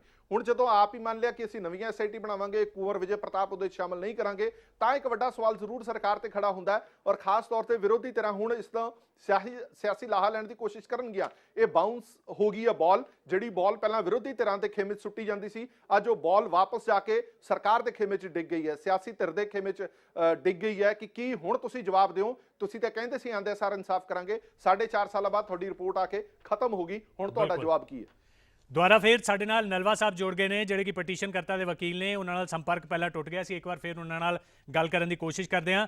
ਤੁਸੀਂ ਨਲਵਾ ਸਾਹਿਬ, ਜਦੋਂ ਆਪਣਾ ਸੰਪਰਕ ਟੁੱਟਿਆ ਸੀ ਤੁਸੀਂ ਇਹ ਗੱਲ ਦੱਸ ਰਹੇ ਸੀ ਕਿ ਕਿਸ ਤਰੀਕੇ ਦੇ ਨਾਲ ਇਹ ਜਿਹੜੀ ਜਾਂਚ ਹੈ ਉਸ ਨੂੰ ਸਿਰੇ ਤੋਂ ਖਾਰਿਜ ਕੀਤਾ, ਯਾਨੀ ਇੱਕ ਪਾਸੇ ਇਹ ਆਪਾਂ ਸ਼ੁਰੂ ਤੋਂ ਅਗਰ ਸ਼ੁਰੂ ਕਰੀਏ ਤਾਂ ਤੁਸੀਂ ਦੱਸਿਆ ਸੀ ਕਿ ਅਕਤੂਬਰ 2018 ਦੇ ਵਿੱਚ ਇਹ FIR ਨੰਬਰ 208 ਕਿੰਨੀ ਨੰਬਰ ਤੁਸੀਂ ਦੱਸਿਆ ਸੀ ਕਿ ਇਹ ਦਰਜ ਹੋਈ ਸੀ। ਉਸ ਤੋਂ ਬਾਅਦ ਇਹ ਜਾਂਚ ਸ਼ੁਰੂ ਹੋਈ ਸੀ, ਇਸ ਨੂੰ ਚੈਲੰਜ ਕੀਤਾ ਗਿਆ ਸੀ ਜ਼ਖਮੀ ਪੁਲਿਸ ਵੱਲੋਂ, ਜ਼ਖਮੀ ਪੁਲਿਸ ਅਧਿਕਾਰੀ ਵੱਲੋਂ, ਜਿਸ ਤੇ ਇਹ ਫੈਸਲਾ ਆਇਆ। ਇਸ ਦੀ ਜਿਹੜੇ ਮੈਂ ਫਾਈਨ ਪੁਆਇੰਟਸ ਦੱਸ ਰਿਹਾ, ਇਸ ਨੂੰ ਜਰਾ ਡਿਟੇਲ ਨਾਲ ਸਾਨੂੰ ਸਮਝਾਓ। ਸਰ, ਇਨਸੀਡੈਂਟ ਜਿਹੜੇ ਸੈਕਰੀਲੇਜ ਦੇ ਇਨਸੀਡੈਂਟ ਸੀਗੇ ਉਹ ਸੀਗੇ 14 ਅਕਤੂਬਰ 2015 ਦੇ ਜੀ। 14/10/2015 ਦੇ ਕੋਟਕਪੂਰੇ ਦੇ ਐਪੀਸੋਡ ਦੇ ਵਿੱਚ 50 ਤੋਂ ਜ਼ਿਆਦਾ ਪੁਲਿਸਮੈਨ ਇੰਜਰਡ ਹੋਏ ਸੀ। ਹਾਂਜੀ, ਪੁਲਿਸ ਵਾਹੀਕਲਸ, ਗਵਰਨਮੈਂਟ ਵਾਹੀਕਲਸ ਵੀ ਡਿਸਟਰੋਏ ਹੋਏ ਸੀ ਤੇ ਉਹਨਾਂ ਦੇ ਵੀ ਨੁਕਸਾਨ ਹੋਇਆ ਸੀ। ਹਾਊਐਵਰ ਕੁਝ ਪ੍ਰਾਈਵੇਟ ਕਰਤਾ ਨੂੰ ਵੀ ਚੋਟਾਂ ਲੱਗੀਆਂ ਸੀਗੀਆਂ ਜੀ। FIR ਨੰਬਰ 192 ਪੰਜਾਬ ਪੁਲਿਸ ਨੇ ਰਜਿਸਟਰ ਕੀਤੀ ਸੀ 14/10/2015 ਨੂੰ, which was prompt FIR with regard to ਕਿ ਜਿਹੜੇ ਪੁਲਿਸਮੈਨ ਇੰਜਰਡ ਹੋਏ ਨੇ, ਜਿਹੜੇ ਪ੍ਰਾਈਵੇਟ ਵਾਹੀਕਲਸ ਚਲੇ ਨੇ, ਜਿਹੜੇ ਗਵਰਨਮੈਂਟ ਬੱਸਿਸ ਚਲੀਆਂ ਨੇ ਜੀ, ਉਹਦੇ ਵਿੱਚ ਕੁਝ ਅਰੈਸਟ ਵੀ ਹੋਈ ਸੀ ਤੇ ਉਹਦੇ ਮੁਤਲਕ ਹੀ for an occurrence of 14/10/2015 Punjab ਸਰਕਾਰ ਨੇ ਦੂਜੀ FIR ਰਜਿਸਟਰ ਕੀਤੀ 7 ਅਗਸਤ 2018 ਨੂੰ, almost after a period of 3 years. ਇਹ FIR ਨੰਬਰ 129 ਜਿਹੜੀ ਬਣਾਈ, ਇਹਨਾਂ ਨੇ ਉਹਦੇ ਵਿੱਚ ਪੁਲਿਸ ਵਾਲਿਆਂ ਨੂੰ ਹੀ ਅਕਿਊਜ਼ ਬਣਾਇਆ। ਓਕੇ ਜੀ। ਤੇ we had to come because FIR number 192 ਜਿਹੜੀ ਸੀਗੀ, ਉਹਦਾ ਇਨਵੈਸਟੀਗੇਟਿੰਗ ਆਫਿਸਰ ਸੀਗਾ Gurdeep Singh, the then SHO police station Kotkapura. ਜੀ ਤੇ ਨਾਲ ਦੂਜੀ ਪਟੀਸ਼ਨ 'ਚ ਜਿਹੜਾ ਪਟੀਸ਼ਨ ਕਰਤਾ ਸੀਗਾ ਉਹ ਸੀਗਾ ਹੈੱਡ ਕਾਂਸਟੇਬਲ ਰਸ਼ਪਾਲ ਸਿੰਘ, ਜਿਹਨੂੰ ਬਹੁਤ ਸੀਰੀਅਸ ਇੰਜਰੀਜ਼ ਆਈਆਂ ਸੀਗੀਆਂ। ਉਹਨਾਂ ਦਾ ਆ ਕੇ ਵਰਜਨ ਇਹ ਸੀਗਾ ਕਿ ਜੀ ਅਗਰ FIR ਨੰਬਰ 192 ਰਜਿਸਟਰ ਹੋ ਚੁੱਕੀ ਹੈ, ਉਹਦੇ ਵਿੱਚ ਹੀ ਜਿਹੜੇ ਪ੍ਰਾਈਵੇਟ ਬੰਦਿਆਂ ਨੂੰ ਵੀ ਚੋਟਾਂ ਲੱਗੀਆਂ ਨੇ ਉਹ ਵੀ ਇਨਵੈਸਟੀਗੇਟ ਉਹਦੇ ਵਿੱਚ ਹੀ ਹੋ ਸਕਦਾ ਹੈ ਜੀ। Plus we had also questioned ਕਿ ਬਈ CBI ਨੂੰ ਇਨਵੈਸਟੀਗੇਸ਼ਨ ਕਰਨੀ ਚਾਹੀਦੀ ਹੈ। Plus we had also questioned the role of Mr. Kunwar Vijay Pratap Singh. ਤੇ ਅੱਜ ਆਰਗੂਮੈਂਟਸ ਕੰਕਲੂਡ ਹੋਣ ਤੋਂ ਬਾਅਦ ਕੋਰਟ ਨੇ ਸਾਡੀ ਰਿਟ ਪਟੀਸ਼ਨ ਅਲਾਉ ਕਰਤੀ ਹੈ, ਸੋ ਵਿਚ ਮੀਨਸ ਕਿ ਇਨਵੈਸਟੀਗੇਸ਼ਨ FIR ਨੰਬਰ 129 ਜਾਂਦੀ ਹੈ, ਉਹਦੀ ਇਨਵੈਸਟੀਗੇਸ਼ਨ ਵੀ ਜਾਂਦੀ ਹੈ। ਤੇ ਅਗਰ ਹੁਣ ਕੋਰਟ ਨੇ ਜਿਹੜੀ ਆਪਸ਼ਨ ਦਿੱਤੀ ਸੀ ਸਰਕਾਰ ਨੂੰ, I don't know what finally will come out, but ਅਗਰ ਪੰਜਾਬ ਸਰਕਾਰ ਨੇ ਵੀ ਇਨਵੈਸਟੀਗੇਸ਼ਨ, ਅਗਰ ਕੋਰਟ ਇਹ ਕਹਿੰਦੀ ਹੈ ਕਿ ਬਈ ਸਟੇਟ ਆਫ ਪੰਜਾਬ 'ਚ ਵੀ ਹੀ ਇਨਵੈਸਟੀਗੇਸ਼ਨ ਹੋਣੀ ਹੈ, it will be minus Mr. Kunwar Vijay Pratap Singh. Ji. So Ji. this is so far as Court Kapura is concerned. ਤੇ ਅੱਜ ਹਾਈ ਕੋਰਟ ਦਾ ਫੈਸਲਾ ਹੁਣ ਬਲੈਕ ਐਂਡ ਵਾਈਟ ਜਦ ਆਏਗਾ ਤੇ ਸਾਰਿਆਂ ਵਾਸਤੇ ਹੋਏਗਾ ਪੜ੍ਹਨ ਵਾਸਤੇ, but I cannot say more than this because as of now the pronouncement is that a writ petition is allowed. So what finally comes down in black and white will be once the order is out. ਜੀ ਜੀ ਜੀ ਜੀ, ਬਹੁਤ ਬਹੁਤ ਧੰਨਵਾਦ KS Narwal ਸਾਹਿਬ ਸਾਡੇ ਨਾਲ ਗੱਲਬਾਤ ਸਾਂਝੀ ਕਰਨ ਵਾਸਤੇ ਕਿ ਇਹ ਮਾਮਲਾ ਜਿਹੜਾ ਸੀ ਪਹਿਲਾਂ 14/10/2015 ਨੂੰ 192 ਨੰਬਰ FIR ਦਰਜ ਹੋਈ, ਉਸ ਤੋਂ ਬਾਅਦ 7 ਅਗਸਤ 2018 ਨੂੰ ਯਾਨੀ ਕੈਪਟਨ ਸਰਕਾਰ ਨੇ ਇੱਕ ਹੋਰ FIR ਦਰਜ ਕੀਤੀ ਜਿਸ ਦੇ ਵਿੱਚ ਪੁਲਿਸ ਮੁਲਾਜ਼ਮਾਂ ਨੂੰ ਵੀ ਮੁਲਜ਼ਮ ਬਣਾਇਆ ਗਿਆ ਸੀ ਇਸ ਮਾਮਲੇ ਦੇ ਅੰਦਰ, ਉਸ ਨੂੰ ਚੈਲੰਜ ਕੀਤਾ ਗਿਆ। ਇਸੇ FIR ਦੇ ਆਧਾਰ ਤੇ ਇਹ ਜਿਹੜੀ ਜਾਂਚ ਹੈ SIT ਬਣਾਈ ਗਈ ਔਰ ਜਾਂਚ ਕੀਤੀ ਗਈ। ਹੁਣ ਇਸ ਜਾਂਚ ਨੂੰ ਸਿਰੇ ਤੋਂ ਖਾਰਿਜ ਕਰ ਦਿੱਤਾ ਹੈ। ਕੋਰਟ ਨੇ ਕਿਹਾ ਕਿ ਇਹ ਜਿਹੜੀ ਪਟੀਸ਼ਨ ਪਾਈ ਗਈ ਹੈ ਉਹਨਾਂ ਦਾ ਆਧਾਰ ਬਿਲਕੁਲ ਠੀਕ ਹੈ ਕਿ ਇਸ ਦੇ ਵਿੱਚ ਜਿਹੜੀ ਲੋਕ ਜਿਹੜੇ ਪੁਲਿਸ ਮੁਲਾਜ਼ਮਾਂ ਤੋਂ ਇਲਾਵਾ ਹੋਰ ਲੋਕ ਵੀ ਜ਼ਖਮੀ ਹੋਏ ਸਨ ਉਹਨਾਂ ਦੀ ਜਿਹੜੀ FIR ਪਹਿਲਾਂ ਜਿਹੜੀ ਦਰਜ ਕੀਤੀ ਗਈ ਹੈ ਉਸੇ ਆਧਾਰ ਤੇ ਜਾਂਚ ਕਿਉਂ ਨਾ ਹੋਵੇ। ਯਾਨੀ ਇਹ ਜਿਹੜੀ SIT ਬਣਾਈ ਗਈ ਸੀ, ਕੁੰਵਰ ਵਿਜੇ ਪ੍ਰਤਾਪ ਜਿਸ ਦੇ ਮੈਂਬਰ ਸਨ, ਪ੍ਰਬੁੱਧ ਕੁਮਾਰ ਜਿਸ ਦੇ ਹੈੱਡ ਸਨ, ਇਸ ਜਾਂਚ ਨੂੰ ਹੀ ਸਿਰੇ ਤੋਂ ਖਾਰਿਜ ਕਰਦਿਆਂ ਹੋਇਆ ਯਾਨੀ ਇਹ ਕਿਹਾ ਕਿ ਇਹ ਨਿਰਪੱਖ ਜਾਂਚ ਨਹੀਂ ਹੋਈ। ਵਿਕਲਪ ਦਿੱਤੇ ਗਏ ਨੇ, ਬਦਲ ਦਿੱਤੇ ਗਏ ਨੇ, ਜਿਸ ਦੇ ਵਿੱਚ ਇਹ ਵੀ ਹੁਣ ਕਿਹਾ ਜਾ ਰਿਹਾ ਹੈ ਕਿ ਪੰਜਾਬ ਸਰਕਾਰ ਨੇ, ਹਾਲਾਂਕਿ ਇਹ ਅਜੇ ਡਿਟੇਲ ਇਸ ਕੇਸ ਦੀ ਮਾਮਲੇ ਦੀ ਬਾਹਰ ਆਏਗੀ ਤਾਂ ਉਦੋਂ ਪਤਾ ਲੱਗੇਗਾ, ਲੇਕਿਨ ਇਹ ਕਿਹਾ ਜਾ ਰਿਹਾ ਕਿ ਪੰਜਾਬ ਸਰਕਾਰ ਨੇ ਇਸ ਨੂੰ ਮੰਨ ਲਿਆ ਕਿ ਜਿਹੜੇ ਤੁਸੀਂ ਬਦਲ ਦਿੱਤੇ ਨੇ ਅਸੀਂ ਨਵੀਂ SIT ਬਣਾਵਾਂਗੇ ਜਿਸ ਵਿੱਚ ਕੁੰਵਰ ਵਿਜੇ ਪ੍ਰਤਾਪ ਹਿੱਸਾ ਨਹੀਂ ਹੋਣਗੇ। ਮੇਰੇ ਨਾਲ ਹਰਪ੍ਰੀਤ ਜੁੜੇ ਹੋਏ ਨੇ। ਹਰਪ੍ਰੀਤ, ਇਹ ਆਪਦੇ ਬਿਲਕੁਲ ਇਹ ਆਪਦੇ ਆਪ 'ਚ ਬੜਾ ਅਹਿਮ ਹੈ ਕਿ ਇੱਕ SIT ਦੇ ਵਿੱਚ ਅਧਿਕਾਰੀ ਦਾ ਨਾਮ ਲਿਆ ਜਾ ਰਿਹਾ ਹੈ, ਉਹ ਅਧਿਕਾਰੀ ਜਿਹੜਾ ਆਪਦੇ ਆਪ ਨੂੰ ਲਗਾਤਾਰ ਇਸ ਜਾਂਚ ਦੇ ਦੌਰਾਨ ਮੀਡੀਆ ਦੇ ਵਿੱਚ ਆਉਂਦਾ ਰਿਹਾ, ਸੁਰਖੀਆਂ ਬਣਦਾ ਰਿਹਾ, ਇਹ ਕਹਿੰਦਾ ਰਿਹਾ ਕਿ ਮੈਂ ਬੜੇ ਨਿਰਪੱਖ ਤੌਰ ਤਰੀਕੇ ਨਾਲ ਜਾਂਚ ਕੀਤੀ ਹੈ, ਜਿਸ ਤੇ ਸਵਾਲ ਜਿਹੜੇ ਨੇ ਉਹ ਵਿਰੋਧੀ ਚੁੱਕਦੇ ਰਹੇ। ਵਿਰੋਧੀ ਪਾਰਟੀਆਂ ਇਹ ਕਹਿੰਦੀਆਂ ਰਹੀਆਂ, ਖਾਸ ਕਰ ਅਕਾਲੀ ਦਲ ਲਗਾਤਾਰ ਇਹ ਕਹਿੰਦਾ ਰਿਹਾ ਕਿ ਇਹ ਜਾਂਚ ਜਿਹੜੀ ਹੈ ਇਹ ਸਿਆਸਤ ਤੋਂ ਪ੍ਰੇਰਿਤ ਹੈ ਔਰ ਇਹ ਜਾਂਚ ਸਿਰਫ ਔਰ ਸਿਰਫ ਇਸ ਦਾ ਸਿਆਸੀ ਲਾਹਾ ਲੈਣ ਲਈ ਕੀਤੀ ਜਾ ਰਹੀ ਹੈ। ਇਸ ਕਰਕੇ ਇਸ ਨੂੰ ਇਲੈਕਸ਼ਨ ਤੱਕ ਲਟਕਾਇਆ ਗਿਆ ਔਰ ਇਲੈਕਸ਼ਨ ਵਾਲੇ ਸਾਲ ਦੇ ਵਿੱਚ ਕੁਝ ਅਜਿਹਾ ਕੀਤਾ ਜਾਏਗਾ ਜੋ ਸਿਆਸੀ ਤੌਰ ਤੇ ਕਾਂਗਰਸ ਨੂੰ ਜਾਂ ਸੱਤਾ ਧਿਰ ਨੂੰ ਸੂਟ ਕਰਦਾ ਹੋਵੇ। ਪਰ ਇਹ ਸਭ ਕਰਨ ਤੋਂ ਪਹਿਲਾਂ ਇਹ ਸਾਰੀ ਮੰਸ਼ਾ ਤੇ ਪੰਜਾਬ ਹਰਿਆਣਾ ਹਾਈ ਕੋਰਟ ਨੇ ਪਾਣੀ ਫੇਰ ਦਿੱਤਾ ਹੈ। ਇਹ ਕਿਹਾ ਕਿ ਇਹ SIT ਨੇ ਜਿਹੜੀ ਜਾਂਚ ਕੀਤੀ ਹੈ ਉਹ ਨਿਰਪੱਖ ਨਹੀਂ ਹੈ। ਕੁੰਵਰ ਵਿਜੇ ਪ੍ਰਤਾਪ ਨੇ ਨਿਰਪੱਖ ਤਰੀਕੇ ਨਾਲ ਜਾਂਚ ਨਹੀਂ ਕੀਤੀ, ਇਸ ਕਰਕੇ ਇਸ ਨੂੰ ਸਿਰੇ ਤੋਂ ਖਾਰਿਜ ਕਰ ਦਿੱਤਾ ਹੈ, ਬਦਲ ਦਿੱਤੇ ਨੇ ਕਿ ਦੁਬਾਰਾ ਤੋਂ ਨਵੀਂ SIT ਬਣਾ ਕੇ ਜਾਂਚ ਕਰਵਾਈ ਜਾਏ। ਕੋਟ ਕਪੂਰਾ ਗੋਲੀकांड ਮਾਮਲੇ ਵਿੱਚ SIT ਜਿਹੜੀ ਬਣਾਈ ਗਈ ਸੀ, ਕੁੰਵਰ ਵਿਜੇ ਪ੍ਰਤਾਪ ਜਿਸ ਦੇ ਮੈਂਬਰ ਸਨ, ਉਸ ਜਾਂਚ ਨੂੰ ਹਾਈ ਕੋਰਟ ਨੇ ਇਹ ਕਹਿੰਦੇ ਹੋਏ ਕਿ ਇਹ ਨਿਰਪੱਖ ਜਾਂਚ ਨਹੀਂ, ਉਸ ਨੂੰ ਰੱਦ ਕਰ ਦਿੱਤਾ ਹੈ ਤੇ ਨਵੀਂ SIT ਬਣਾਉਣ ਨੂੰ ਕਿਹਾ, ਜਿਸ ਨੂੰ ਪੰਜਾਬ ਸਰਕਾਰ ਨੇ ਮੰਨ ਵੀ ਲਿਆ। ਮੇਰੇ ਨਾਲ ਅਕਾਲੀ ਦਲ ਦੇ ਸੀਨੀਅਰ ਆਗੂ ਵਿਰਸਾ ਸਿੰਘ ਵਲਟੋਆ ਜੁੜ ਗਏ ਨੇ, ਉਹਨਾਂ ਤੋਂ ਰਿਐਕਸ਼ਨ ਲੈਣੇ ਆ। ਵਲਟੋਆ ਜੀ, ਇਹ ਗੱਲ ਤੁਹਾਡੀ ਪਾਰਟੀ ਪਹਿਲਾਂ ਤੋਂ ਹੀ ਕਹਿੰਦੀ ਰਹੀ ਕਿ ਇਹ ਸਿਆਸੀ ਤੌਰ ਤੇ ਇਸਤੇਮਾਲ ਕੀਤਾ ਜਾਣਾ ਹੈ, ਜਾਂਚ ਨਿਰਪੱਖ ਤਰੀਕੇ ਨਾਲ ਨਹੀਂ ਹੋ ਰਹੀ ਔਰ ਇਸ ਨੂੰ ਇਸੇ ਲਈ ਖਿੱਚਿਆ ਗਿਆ ਕਿ ਇਲੈਕਸ਼ਨ ਦੇ ਨੇੜੇ ਤੇੜੇ ਜਾ ਕੇ ਇਸ ਜਾਂਚ ਦੇ ਵਿੱਚ ਕੁਝ ਅਜਿਹਾ ਪਾਇਆ ਜਾਏ ਜਿਸ ਦਾ ਸਿਆਸੀ ਲਾਹਾ ਖੱਟਿਆ ਜਾ ਸਕੇ। ਪਰ ਇਹ ਗੱਲ ਹੁਣ ਹਾਈ ਕੋਰਟ ਨੇ ਕਹੀ ਹੈ, ਤੁਹਾਡਾ ਪਹਿਲਾ ਰਿਐਕਸ਼ਨ? ਦੇਖੋ ਨਿੰਦਰ, ਮੇਰਾ ਖਿਆਲ ਹੈ ਕਿ ਹਰ ਪੰਜਾਬੀ ਚਾਹੁੰਦਾ ਹੈ ਔਰ ਹਰ ਸਿੱਖ ਚਾਹੁੰਦਾ ਹੈ ਕਿ ਜਿਹੜੀਆਂ ਵੀ ਉਹ ਮੰਦਭਾਗੀਆਂ ਘਟਨਾਵਾਂ ਵਾਪਰੀਆਂ ਸੀ, ਜਿਨ੍ਹਾਂ ਦੇ ਉੱਤੇ ਸਮਾਜ ਨੂੰ, ਪੰਜਾਬੀਆਂ ਨੂੰ ਇਤਰਾਜ਼ ਉੱਠਿਆ, ਮਨਾਂ 'ਚ ਰੋਸ ਉੱਠਿਆ, ਉਹਨਾਂ ਦੀ ਜਾਂਚ ਹੋਣੀ ਚਾਹੀਦੀ ਹੈ, ਨਿਰਪੱਖ ਜਾਂਚ ਹੋਣੀ ਚਾਹੀਦੀ ਹੈ। ਜੇ ਕਿਸੇ ਨੇ ਕਸੂਰ ਕੀਤਾ ਆ ਤੇ ਉਹਨੂੰ ਕਟਹਿਰੇ 'ਤੇ ਖੜਾ ਕਰਨਾ ਚਾਹੀਦਾ ਹੈ ਤੇ ਉਹਨੂੰ ਸਜ਼ਾ ਮਿਲਣੀ ਚਾਹੀਦੀ ਹੈ ਔਰ ਅਸੀਂ ਇਸ ਗੱਲ ਤੇ ਸ਼ੁਰੂ ਤੋਂ ਮਦਾਈ ਰਹੇ ਜੀ।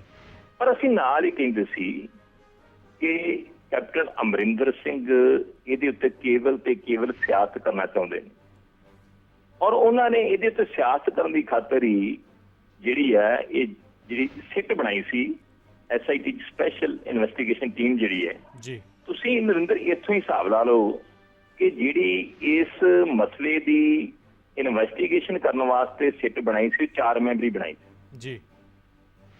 ਇਹ ਸੀਗੇ ADGP ਪ੍ਰਬੋਧ ਕੁਮਾਰ ਤੇ 3 ਮੈਂਬਰ ਸੀ ਜੀ 2 ਮੈਂਬਰ ਹੋਰ ਸੀ ਤੇ ਤੀਜੇ ਮੈਂਬਰ ਕੁੰਵਰ ਵਿਜੇ ਪ੍ਰਤਾਪ ਸੀਗੇ। ਜੀ ਔਰ ਜਦੋਂ ਇਨਵੈਸਟੀਗੇਸ਼ਨ ਸਟਾਰਟ ਹੋਈ ਔਰ ਸ਼੍ਰੋਮਣੀ ਅਕਾਲੀ ਦਲ ਦੀ ਸਿਰਮੌਰ ਲੀਡਰਸ਼ਿਪ ਜਿਹੜੇ ਉਸ ਸਮੇਂ ਮੁੱਖ ਮੰਤਰੀ ਰਹੇ ਸੀ ਸਾਹਿਬ ਪ੍ਰਕਾਸ਼ ਸਿੰਘ ਬਾਦਲ, ਡਿਪਟੀ ਮੁੱਖ ਮੰਤਰੀ ਸਰਦਾਰ ਸੁਖਬੀਰ ਸਿੰਘ ਬਾਦਲ ਨੂੰ ਵੀ ਇਨਵੈਸਟੀਗੇਸ਼ਨ ਵਾਸਤੇ ਬੁਲਾਇਆ ਪਰਵਾਨਾ ਭੇਜਿਆ ਗਿਆ ਜੀ। ਔਰ ਉਹਨਾਂ ਨੇ ਇਨਵੈਸਟੀਗੇਸ਼ਨ ਜੁਆਇਨ ਕੀਤੀ ਜੀ। ਔਰ ਜੋ ਉਹਨਾਂ ਨੂੰ ਸਵਾਲ ਕੀਤਾ ਉਹਦਾ ਉਹਨਾਂ ਨੇ ਜਵਾਬ ਦਿੱਤਾ, ਇਨਵੈਸਟੀਗੇਸ਼ਨ ਦੇ ਵਿੱਚ ਸਹਿਯੋਗ ਕੀਤਾ। ਜੀ। ਪਰ ਅਸੀਂ ਪਹਿਲੇ ਦਿਨ ਤੋਂ ਕਹਿੰਦੇ ਆਉਣੇ ਆ ਕਿ ਇਹਦੇ ਜਿਹੜੀ ਇਹ ਸਿੱਟ ਹੈ ਇਹਦੇ ਇਹ ਸਿਆਸਤ ਕੀਤੀ ਜਾ ਰਹੀ ਹੈ, ਔਰ ਖਾਸ ਕਰਕੇ ਜਿਹੜੇ ਕੁੰਵਰ ਵਿਜੇ ਪ੍ਰਤਾਪ ਸਿੰਘ IG ਨੇ ਉਹਨਾਂ ਤੋਂ ਮਨਮਰਜ਼ੀ ਦੇ ਮੁਤਾਬਕ ਜਿਹੜੀ ਆ ਇਹ ਜਾਂਚ ਕਰਵਾਈ ਜਾ ਰਹੀ ਹੈ। ਜੀ। ਔਰ ਤੁਸੀਂ ਇੱਥੋਂ ਤੱਕ ਦੇਖੋ ਕਿ ਉਹ ਜਿਹੜਾ 4 ਮੈਂਬਰੀ ਸਪੈਸ਼ਲ ਇਨਵੈਸਟੀਗੇਸ਼ਨ ਟੀਮ ਬਣੀ ਸੀ ਉਹਦੇ ਚੋਂ 3 ਮੈਂਬਰ ਹੀ ਛੱਡ ਗਏ ਨੇ। ਕੁੰਵਰ ਵਿਜੇ ਪ੍ਰਤਾਪ ਸਿੰਘ ਹੋਰਾਂ ਦੀ ਇਨਵੈਸਟੀਗੇਸ਼ਨ ਦੇ ਉੱਤੇ, ਉਹਨਾਂ ਦੀ ਜਾਂਚ ਦੇ ਉੱਤੇ ਇਹ ਸਵਾਲ ਉਠਾਏ ਕਿ ਕੁੰਵਰ ਵਿਜੇ ਪ੍ਰਤਾਪ ਇਸ ਇਨਵੈਸਟੀਗੇਸ਼ਨ ਨੂੰ ਨਿਰਪੱਖ ਨਹੀਂ ਕਰ ਰਹੇ, ਮਨਮਰਜ਼ੀ ਕਰ ਰਹੇ। ਤੁਸੀਂ ਦੇਖ ਲਓ ਕਦੋਂ ਦੀ 2017 ਦੀ ਇਹ ਸਪੈਸ਼ਲ ਇਨਵੈਸਟੀਗੇਸ਼ਨ ਟੀਮ ਬਣੀ ਹੈ ਤੇ ਉਸ ਸਮੇਂ ਤੋਂ ਲੈ ਕੇ ਜਿਹੜੀ ਉਹਨਾਂ 3 ਮੈਂਬਰਾਂ ਦਾ ਜਿਹੜੇ ADGP ਪ੍ਰਬੋਧ ਕੁਮਾਰ ਨੇ ਜਾਂ ਜਿਹੜੇ 2 ਹੋਰ ਮੈਂਬਰ ਨੇ ਉਹ ਕਿਤੇ ਰੜ ਕੇ ਕੇਵਲ ਤੇ ਕੇਵਲ ਕੁੰਵਰ ਵਿਜੇ ਪ੍ਰਤਾਪ ਸਿੰਘ ਜੀ ਕਿਉਂ ਹਰੇਕ ਤਰ੍ਹਾਂ ਦੀ ਜਿਹੜੀ ਇਹਨਾਂ ਵੱਲੋਂ ਕੀਤੀ ਹੋਈ ਇਨਵੈਸਟੀਗੇਸ਼ਨ ਹੈ ਇੱਕ ਹਾਈ ਕੋਰਟ ਨੇ ਇਕੱਲੀ ਰੱਦ ਨਹੀਂ ਕੀਤੀ। ਉਹਨਾਂ ਨੇ ਕਿਹਾ ਕਿ ਨਵੀਂ ਸਪੈਸ਼ਲ ਇਨਵੈਸਟੀਗੇਸ਼ਨ ਟੀਮ ਬਣਾਈ ਜਾਵੇ ਔਰ ਉਸ ਸਪੈਸ਼ਲ ਇਨਵੈਸਟੀਗੇਸ਼ਨ ਟੀਮ ਦੇ ਵਿੱਚ ਕੁੰਵਰ ਵਿਜੇ ਪ੍ਰਤਾਪ ਸਿੰਘ ਨਹੀਂ ਹੋਣੇ ਚਾਹੀਦੇ। ਬਹੁਤ ਵੱਡਾ ਵਲਟੋਆ ਜੀ, ਥੋੜੀ ਸਮੇਂ ਦੀ ਘਾਟ ਹੈ। ਬਹੁਤ ਬਹੁਤ ਧੰਨਵਾਦ ਸਾਡੇ ਨਾਲ ਗੱਲਬਾਤ ਕਰਨ ਵਾਸਤੇ। ਵਲਟੋਆ ਜੀ ਨੇ ਕਿਹਾ ਕਿ ਜਿਸ ਤਰੀਕੇ ਦੇ ਨਾਲ ਅਸੀਂ ਪਹਿਲੇ ਦਿਨ ਤੋਂ ਕਹਿ ਰਹੇ ਸੀ ਕਿ ਕੁੰਵਰ ਵਿਜੇ ਪ੍ਰਤਾਪ ਦੇ ਜ਼ਰੀਏ ਸਰਕਾਰ ਕੁਝ ਸਿਆਸੀ ਲਾਹਾ ਲੈਣ ਦੀ ਮਨਸ਼ਾ ਦੇ ਵਿੱਚ ਹੈ, ਫਿਰਾਕ ਦੇ ਵਿੱਚ ਹੈ, ਉਹ ਹਾਈ ਕੋਰਟ ਨੇ ਕਿਹਾ ਕਿ ਜਾਂਚ ਵੀ ਕਰਵਾਓ ਤੇ ਉਸ ਦੇ ਵਿੱਚ ਕੁੰਵਰ ਵਿਜੇ ਪ੍ਰਤਾਪ ਵੀ ਨਹੀਂ ਹੋਣਾ ਚਾਹੀਦਾ। ਇਹ ਨਾ ਸਿਰਫ ਝਟਕਾ ਜਾਂਚ ਨੂੰ ਹੈ ਬਲਕਿ ਇਸ ਗੱਲ ਨੂੰ ਵੀ ਹੈ ਕਿ ਕਿਸ ਤਰੀਕੇ ਦੇ ਨਾਲ ਪੰਜਾਬ ਸਰਕਾਰ ਜੋ ਸਿਆਸੀ ਲਾਹਾ ਲੈਣਾ ਚਾਹੁੰਦੀ ਸੀ ਉਸ ਦੀ ਪੋਲ ਵੀ ਹਾਈ ਕੋਰਟ ਨੇ ਖੋਲ ਕੇ ਰੱਖ ਦਿੱਤੀ।